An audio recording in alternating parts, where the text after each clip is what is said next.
मोहन गर्ग जी नमस्कार। नमस्कार। शुरुआती कमेंट्स मैं आपसे सबसे ले रहा हूं, आप क्या सोचते हैं कि व्यापारियों के लिए सरकार को क्या करना चाहिए और व्यापारी की क्या मांग है सरकार से कि सरकार उनके लिए कुछ ये काम कर दे तो शायद उनको ज्यादा मुश्किलों का सामना नहीं करना पड़ेगा। अपना जो देश का व्यापारी वर्ग है उसमें चाहे छोटा दुकानदार हो या बड़ी इंडस्ट्री का मालिक हो, चाहे रेस्टोरेंट का मालिक हो या सिनेमा का मालिक हो, सभी वर्ग जो है इनकी आज कोई भी पॉलिटिकल से नहीं है। जबकि मैं मानता हूं कि पुराने टाइम भारतीय जनसंघ हो या भारतीय जनता पार्टी हो, हमेशा व्यापारी वर्ग उनका एक कोर बैंक रहा है। लेकिन पिछले कुछ वर्षों की राजनीति में व्यापारी का सरकार में जो से है या उसकी सुनवाई है वो खत्म हो चुकी है। कई व्यापारी संगठन हैं, CAIT, CII, ये सब लगे हुए हैं, लेकिन शायद सरकार को हमारे वोट की महत्व पता है कि ये लोग कहीं जाने वाले नहीं है और ये वोट अपनी मजबूरी में देंगे। इसी कारण मैं मुझे नहीं पता किसको क्या पैकेज मिला, 20 लाख करोड़ जो अमाउंट बता रहे हैं सर। लेकिन मुझे ये पता है कि हमारी जो कमर्शियल बिल्डिंग्स हैं उनके अंदर सिनेमा हॉल्स पिछले फरवरी से बंद पड़े हुए हैं। उनके लाखों रुपए के फिक्स चार्जेस, जो 250 रुपए पर KVA के चार्जेस हैं, जो पर मंथ लाखों रुपए पड़ता है, वो बंद में भी देने पड़ रहे हैं।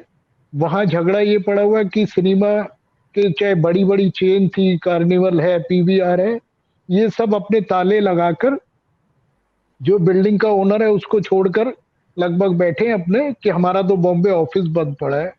और वो भुगतान, उस पे ब्याज, पेनल्टी, चाहे वो सरकारी BSCS कंपनी हो, टाटा NDPL हो या जी, यानी कि जो यूपी फिक्स में। खर्चे हैं वो लगातार जारी हैं और सरकार इस पे भी कहीं कुछ सोच नहीं रही है।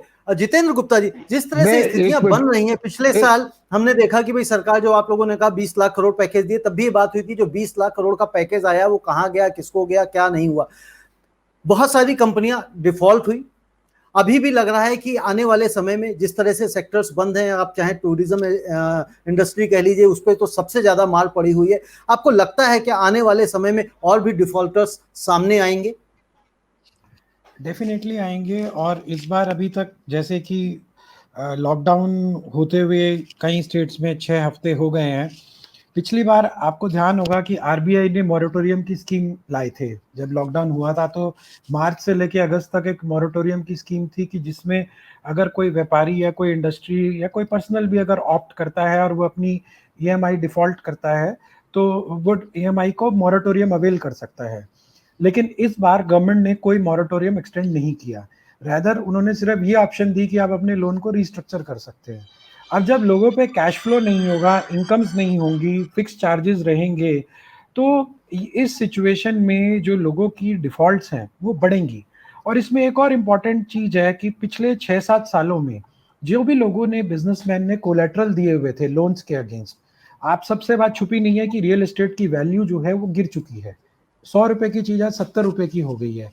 यानी कि आज जिस व्यापारी के पास कोई लोन चल रहा था उसका शायद 5 या 7 साल पहले कोलेटरल मैच कर सकता था, लेकिन आज वो अगर उसकी सब कुछ भी बिक जाए तो भी उसका लोन नहीं चुक सकता, और ऊपर से उसके पास पैसे नहीं है अपनी ईएमआई और वो मेंटेन करने के लिए। तो इसमें जो बात उभर के आती है, मैं रिटेल पे बाद में आऊंगा, 3 मुख्य कॉस्ट हैं जिनको गवर्नमेंट को कंसिडर करने की जरूरत है। एक है मैन पावर कॉस्ट। बहुत सारी मैन पावर ऐसी है जिसका प्रोडक्टिव यूज नहीं हो रहा लेकिन उसकी कॉस्ट पड़ रही है। दूसरी कॉस्ट है रेंटल की कॉस्ट। जो लोग रेंटेड प्रीमिसेस पे हैं, खासतौर पे रिटेल में, जो अपने प्रीमिसेस नहीं यूटिलाइज कर पा रहे हैं, उसको लेके कहीं ना कहीं एक पॉलिसी आने की जरूरत है कि जिस पीरियड में लॉकडाउन होता है और प्रीमिसेस अवेल नहीं होता, बजाय इसके कि हर आदमी कोर्ट में भागे अपने एग्रीमेंट्स वो करे, गवर्नमेंट एक इसमें under the disaster management act इसको फोर्स मेजोर मान के डिफाइन करे कि भाई इसमें आधा रेंट देना है, 25% देना है, 33% देना है। कहीं ना कहीं जो लैंडलॉर्ड है उसके भी कहीं एक्सपेंसेस कम हो रहे हैं लॉकडाउन की वजह से, तो उसे भी संतोष करना चाहिए। तो एक ऐसी पॉलिसी रेंटल के लिए, कॉस्ट ऑफ फंड्स के लिए and cost of man power, ये 3 चीजें अभी सबसे महत्वपूर्ण है, मेरा ये मानना है, इसकी तरफ ध्यान देना चाहिए गवर्नमेंट को। जी, बिल्कुल आप लोग सही कह रहे हैं। जो सबसे बड़ी बात है, जितने भी इस तरह के वेंचर्स हैं, चाहे आप फिक्स खर्चे जिस तरह से मोहन गर्ग जी ने कहा, चाहे इलेक्ट्रिसिटी का हो, चाहे वाटर का हो, चाहे बड़ी बड़ी बिल्डिंग्स में जो मेंटेनेंस के खर्चे हैं वो हो, ईएमआईज हो, इवन आप जो बैंक लोन आप लोग जो बात कर रहे हैं कि इंटरेस्ट उसका जा रहा है, इंटरेस्ट के साथ साथ यदि पैसा नहीं है आपके पास, कैश फ्लो नहीं, तो आप कैसे अपनी ईएमआई चुकाएंगे।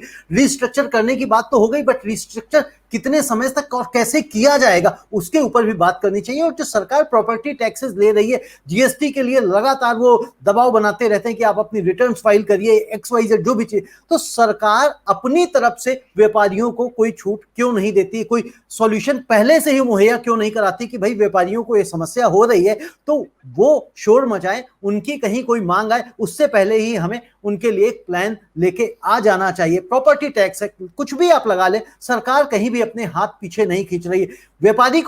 व्यापारी हमारे देश में क्या, मुझे लगता है कहीं भी किसी भी देश में जहां पे बहुत ज्यादा संसाधन नहीं होते, रिसोर्सेज जो नेचुरल रिसोर्सेज नहीं होते, तो व्यापारी ही पूरे देश को चलाता है। हम 5 ट्रिलियन इकोनॉमी की तो बात करते हैं, लेकिन व्यापारी को नजरअंदाज करके क्या हम 5 तो क्या 4 भी पहुंचेंगे, या जो हमारी प्री कोविड लेवल इकोनॉमी थी वहां तक हम कब पहुंचेंगे, कैसे पहुंचेंगे, ये भी एक बड़ा सवाल है।